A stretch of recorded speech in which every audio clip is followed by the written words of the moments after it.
इस वीडियो में हम बात करने वाले हैं 3 habits of a successful JEE aspirant के बारे में। तो इन तीनों हैबिट्स में से अगर कोई भी एक ऐसी है जो आपके अंदर नहीं है, then you should definitely try to inherit it in order to increase the probability of you getting your desired IITs, NITs और triple IITs। Also I'd like to say कि जरूरी नहीं है कि अगर ये 3 हैबिट्स तुम्हारे अंदर हो तभी तुम जेईई क्लियर कर पाओ, क्योंकि कुछ एक्सेप्शंस भी होते हैं और एक एक्सेप्शन कैसे बना जाता है वो हमने इस वीडियो में डिस्कस किया है। You can get its link in the description. Along with that, इन तीनों ट्रेड्स में से जो ट्रेड तुम्हारे अंदर नहीं है, अगर तुम इसे इनहेरिट कर लेते हो तो तुम्हारे सिलेक्शन हो जाने की प्रोबेबिलिटी फॉर श्योर बढ़ेगी। So without wasting any time, let's get to our habit number 1, that is they don't ask random questions. जी हाँ, आपने बिल्कुल सही सुना।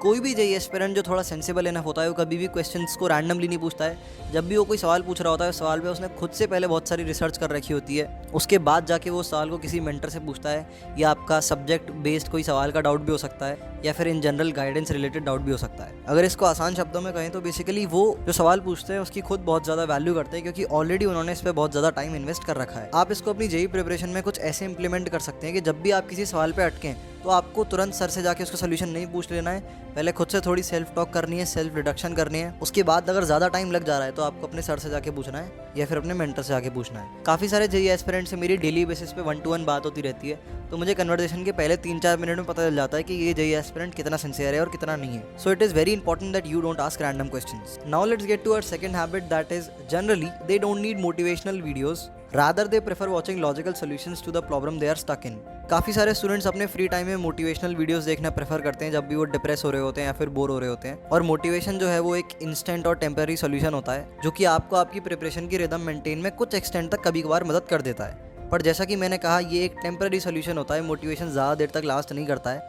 तो जिस स्टूडेंट को ये बात रियलाइज हो जाती है वो rather than motivational solution logical solutions की तरफ भागता है। So the next time you are stuck in a problem, take your pen and paper out in order to find the logical solution.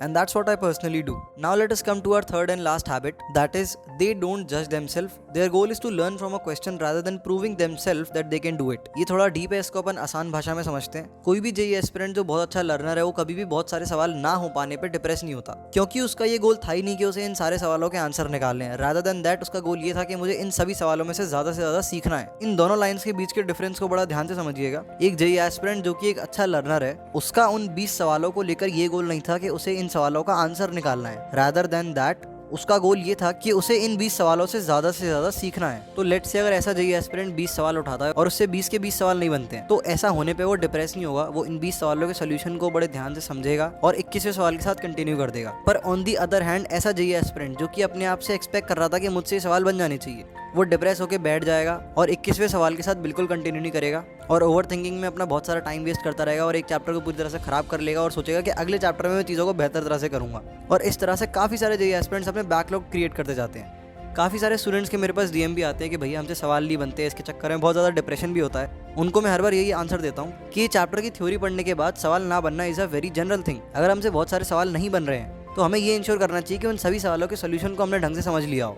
इतना ढंग से समझ लिया हो कि अगर 1 महीने बाद में इन 20 सवालों में से कोई एक सवाल तुमसे पूछूं रैंडमली तो तुम उसको सॉल्व कर दो। और कभी भी एक सवाल को एक जज के पर्सपेक्टिव से अप्रोच मत करो कि भाई मेरे से ये हो जाना चाहिए। रादर देन दैट ये सोचो कि ऐसा क्या इस सवाल के सोल्यूशन में छुपा है जिससे मैं कुछ सीख सकता हूँ। So be a learner, not a जज।